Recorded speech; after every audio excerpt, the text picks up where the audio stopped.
All right. Aloha, world. Aloha, Ohana. Jonah Martin Lyon coming here live on this Playa podcast. Brother Bear right here. We're back at it again, and we're here, Hope for Maui, humans on planet Earth, housing our people everywhere, yeah?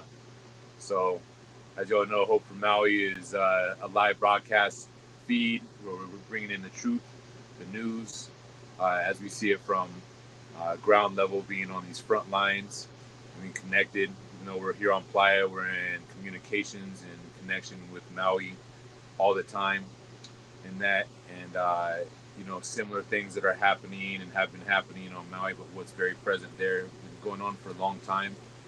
And so today, in this podcast, in this broadcast right now, we really want to dive deep into the indigenous, I would call it her story. What's been happening, on Mama Gaia, and honoring this divine feminine right now, honoring our mother, and really in the space of as warriors of the rainbow, how we're in here, in the protection of the waters, the purification of our air, the regeneration of our land, and the perpetuation of our culture. And so this is many beautiful things happening as we're coming together, humanity, and unifying right now. And this is an example of it happening all the time. So thank you all for showing up. Thank you for being here now. Thank you for your support. Again, donations and contributions go to Hope for Maui, come in all different ways, shapes, and sizes. The most priceless thing is life, and valuing that. I'm bringing Brother Bear on in a sec here, and let him just drop us in, and we'll introduce our guest, our special guest today. All right, peace. What's to say, bro? Nothing. I'm too tired. My name is Bear Dreamer Kochamp, and I'm an enrolled member of the Pyramid Lake Paiute tribe. I'm Washoe, Miwok, Paiute, Ute, a quarter Mexican, and a dash of Irish. So I'm here with my. I'm a former ambassador for Digital Smoke Signals. That was owned by the late Myron Dewey, and I'm here with his family, his son, his cousin, and his brother. And I'm on my 10th day out here prepping for Burning Man, and on our third day of the burn. And then I think what we're kind of we're touching on when they first came in last night was Josh was talking about he wanted to establish a trust, reestablish our trust responsibility with the federal government. We have a unique trust government-to-government relationship with the federal government, and we don't have to talk through the state or any other government agency to do that. And also talk about the American Indian Religious Freedoms Act, and how water is life and it's the most precious commodity in the world, and is medicine to the indigenous peoples and everyone around the world. You want to introduce us? Yeah, let's up on that. So I want to introduce you to our guests today. They're coming in.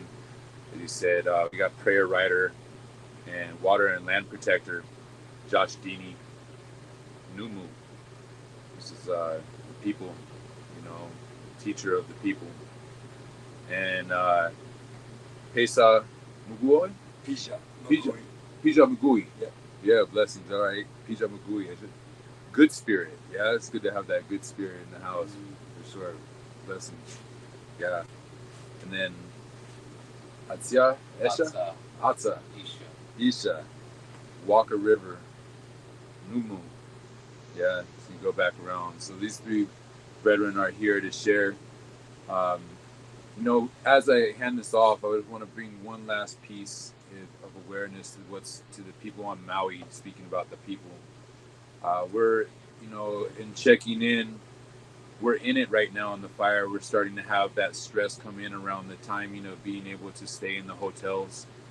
I've been having a lot of grieving over the last couple of days, really thinking about and having discussions about people jumping into the ocean to save themselves from the fire, watching their relatives burning in flames, the amount of children and elders we've lost in this, and just to bring in that kind of that space, because in my opinion, there's this there's some things we need to check into. Genocide has been a real thing in our lifetime, and it's come in many forms and shapes. So we need to be aware, and we need to now use our digital smoke signals. Yeah, to give thanks. Hello, relative. I'm the younger brother to late Myron Dewey, and my movement started back in 2016 during the Standing Rock time, and unknowingly, honestly, our movement started when I was a kid. Just being raised in that environment of the reservation, and being colonized and assimilated to learn the European ways. And so I'm 43 now, and within the past 2 years, I started to learn, the meaning of life of our people, our traditional ways, our culture. And so I say Great Spirit started to fill me with my heart, my spirit, and guiding me to be a stronger advocate for the land and for the plants, for the animals, for our children, our elders, for our people. And I've been on this journey to be able to speak and advocate, around the world to educate what's happening here in Nevada. And we're fighting a war now against Lithium Corporation. They want to. They talk about green energy, and they want to, sustainable energy for our future. But while they're saying that to the world, us, the people here, are feeling the hurt and the pain of not being able to go up and pray, on the land where our ancestors prayed, harvest or hunt. Some of these lands are lands where the ancestors are, their blood is spilt there, massacred from the time when they were putting us on reservations, And so we're campaigning to get support from around the world and Maui. And I feel the same way for us. We stand with Maui to support the hurt and what Maui just went through. And I think we stand strong together. When we come together, no more division. We need to bring that unity back. And I just thank everybody for giving me the space and time to be able to share, um, what we're doing here in Nevada, and, brother here, Bear said, we're Walk River Paiutes, but the way I see it, I've been saying is we're the original people of the Great Basin. These were unceded territories, and the settlers, the government, they wanted a division, separation, so that they could come in and destroy the land to take, you know, um, the minerals that's out there. And what's the solution? What is the solution? So if we could all put our heads together, we could come up with a solution and win the battles, win these fights. And I pray for all of you out there that are struggling and rebuilding. And uh, I'll be out there September 19th and be able to stand with your relatives and pray together. And I love you all. Thank you. Ooh. Uh, Ha'a, Nuna Nia Pijamagui, Nil Gaitakara. Hello, relatives. My name is Joseph Dewey. I'm the eldest son of H.O.P.E, strong thinker was his Paiute name, Myron Dewey. Um, my ultimate goal and with our support here, with our relatives here all around the world, is to be on the same page. And I don't have filters, so I'm just going to kind of give it to you as it is. I think that this war, battle, whatever you want to call it, at the very end of the day, it's a spiritual war. And I think that, we're here and allies for allies with you guys, and we understand your pain because once again, our people are going through the same thing and have been on the front line with this military for 62 years. And for someone like my dad, in my opinion, to be impenetrable, he was took, and I think that continuing his vision and honoring him is to being able to speak here with you guys and to remind you that we're survivors. We're still here. A guy at the gutter, or we shouldn't even be knowing that. We shouldn't even be speaking that. And the fact that we're here, being able to make beautiful connections with our brothers here, it's a beautiful thing. And I'm blessed and honored to be able to share this with you guys. And I'm sending much love and a lot of prayers for you guys. And you guys are not in this alone. We're here with you guys, and we're praying for you guys. So, Pijat you, thank you, and we'll keep you guys in prayer and updated as well with our Paiute people, and hopefully to pray with you guys very soon. Pijat you, thank you guys.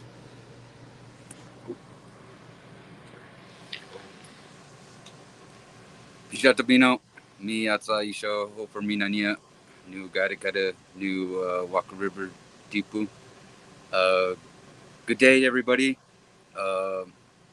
My name is Atsa Isha, and I'd just like to thank my brothers here for allowing us this space to send support and prayers to you guys across the way. And just one of the things I wanted to address with you guys is the importance of citizen journalism. And from what I've experienced back in the past during the Standing Rock era of the No DAPL movement in 2016 in North Dakota, we saw a lot of the major news outlets not really paying attention to the people on the ground, which is the indigenous people. And so me and a lot of cohorts of people out there were taking that responsibility to make sure the message was being sent correctly in a positive manner while we were out there on these camps. We saw news outlets kind of just not pay attention to us to a certain degree, maybe mentioning us, on some kind of a little slideshow or something, and then not really showing the hurt and the devastation of what was going on there during that time. So a lot of us took that responsibility to be the forefront and the front lines of being the media. So that's kind of what I see with what's going on there in Maui, is that citizen journalism is very important for you guys out there on the island, because from my perspective, I only see what's going on through the major news outlets.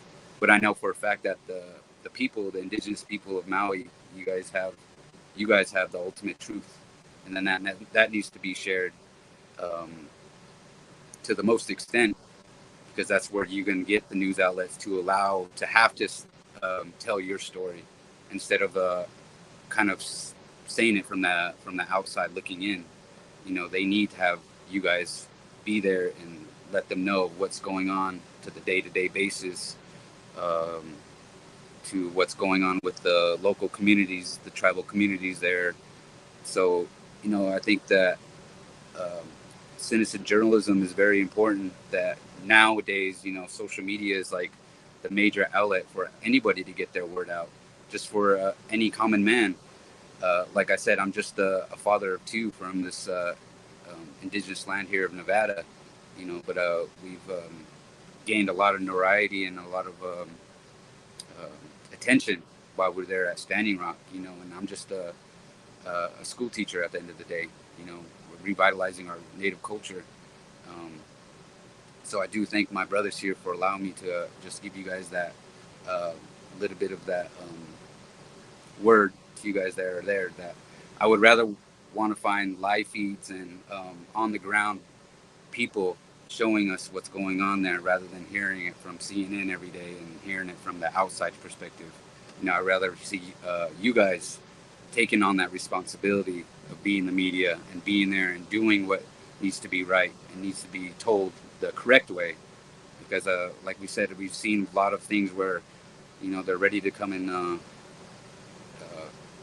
take over, but that's not what we want them to do, so it's important that you guys keep getting the news out any way you can, making videos, TikToks, Instagram, whatever it is that you are capable of doing.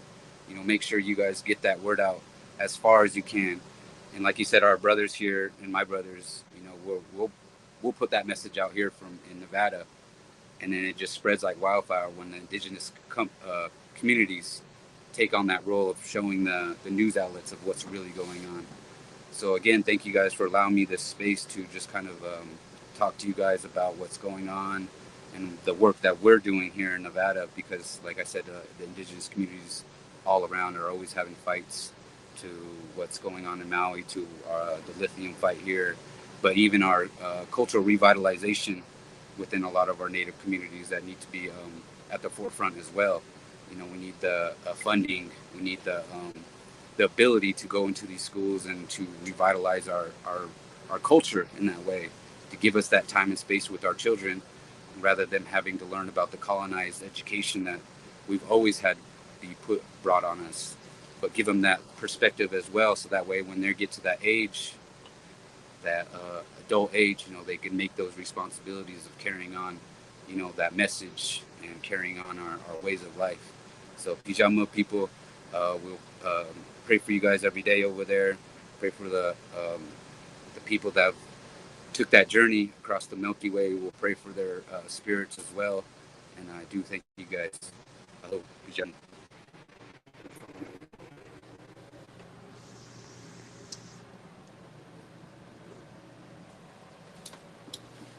So we touched on language preservation. Well, it's good for me being from California, as I grew up off reservation. So the way I met Myron was at Haskell Indian Nations University back in 2008, and that inspired me to continue with language preservation. So a few things that we discussed back at Haskell was in our contemporary issues in American Indian Studies with Dr. Favre. We talked about language preservation, and so being at Haskell, it kind of gave me a crash course back into reconnecting with my ancestors, as far as my name being Jackson Bear Dreamer Co-Champ. I named my son Bear Dreamer in the Numa language, which is Padawa Nosita. And then I lengthened his last name from Co-Champ to Co-Champ Anaskin, which means burning ashes, sparkling ashes, or ashes blowing in the wind, because there's no direct translation. So I consider that kind of what we're looking for as a cultural renaissance. And then I think all five of us, I think we have the consensus that we're in an intellectual and spiritual war right now, and language preservation is on the forefront.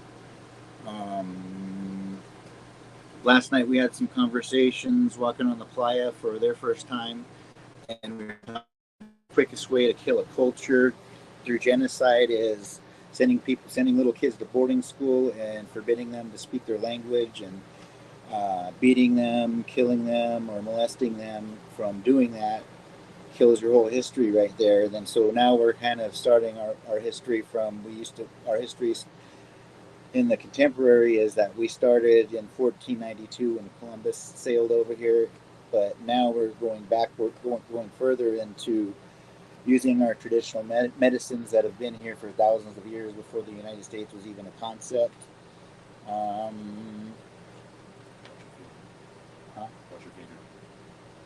And that's all I have to say.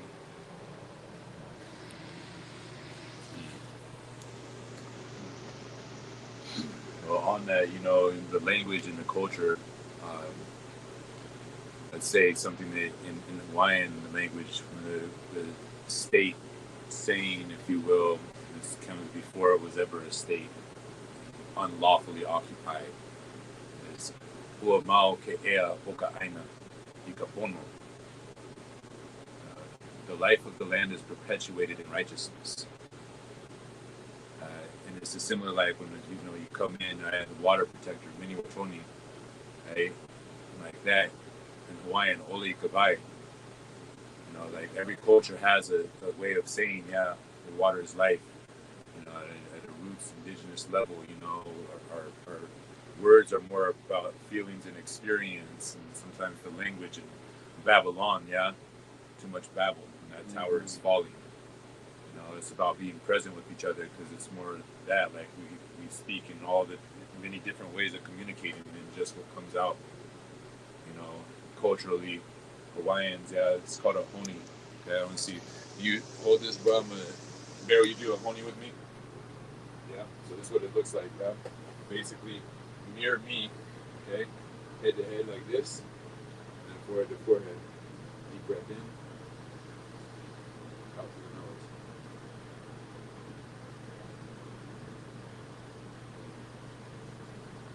nose.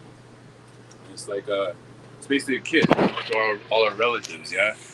It's like, don't shake hands there. It's a kiss, and we breathe in through the nose and out through the nose, because the nose can tell no lies, right?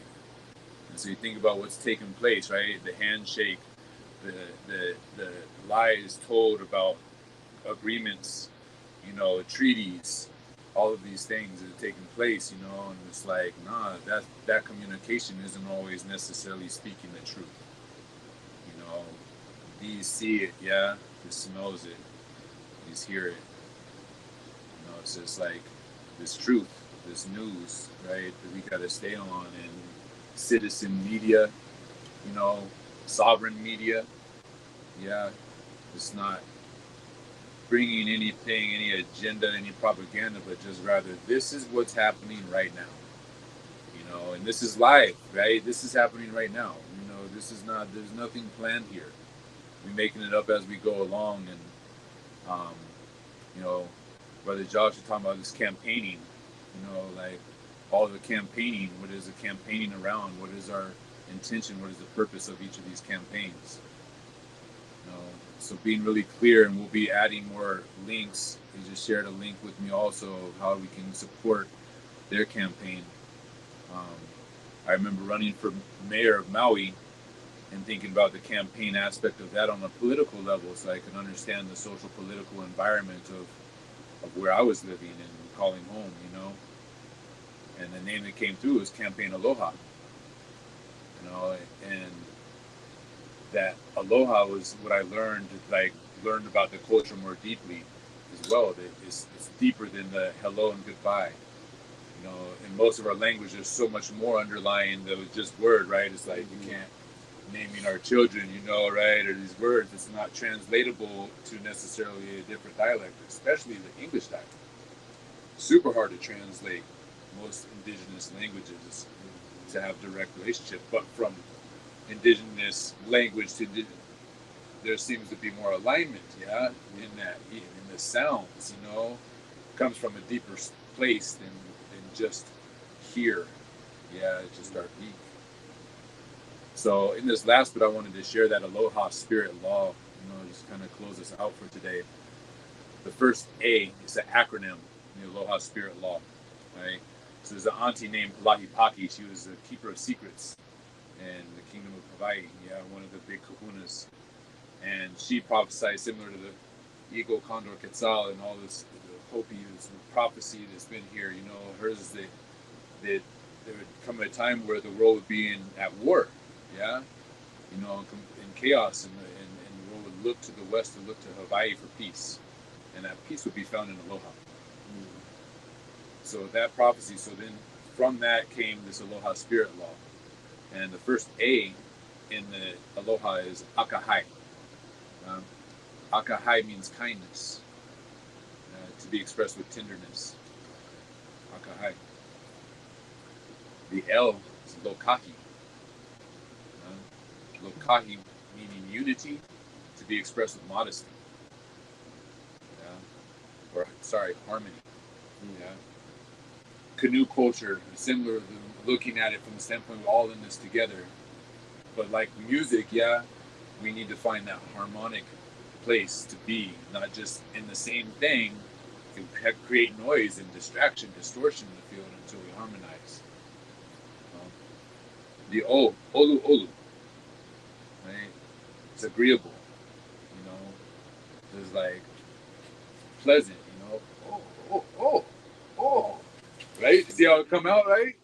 You know what I'm saying? Like it's a sound more than it is these words. Yeah, it's a sound. The H is ha aha, right? Humility to be expressed with modesty. So this one I learned it's like you tell me something, right? Like right, oh, ha, aha. Yeah, you know what I mean? It's experiential, yeah. Like so, this is where I'm trying to get this all because it's fun right here. We're all participating in this, you know, culture, right? And then the last A is aho nui. Aho nui means patience, to be expressed with perseverance. I'm waiting for the moment. And I think one of the things that we shared in this is like, you know, right when we were in there, right, it's like the time is now. You know, the time is now. The Warriors of the Rainbow, there's no coincidence or all coincidence that this happened on Maui and Lahaina, which is the land of prophecy. You know, so the fire is to start there regardless of how they started. You know, that's something to discover, but rather the response, this aloha response ability, you know. And we're establishing alliances. Yeah, we're establishing teams. We're bringing us all together right now, and we need to be as strategical and tactful in terms of our unification and how we work together as those that are perpetuating war, right? We want to perpetuate a culture of peace. Yeah, that's what we're about, you know, peaceful nations, peaceful warriors.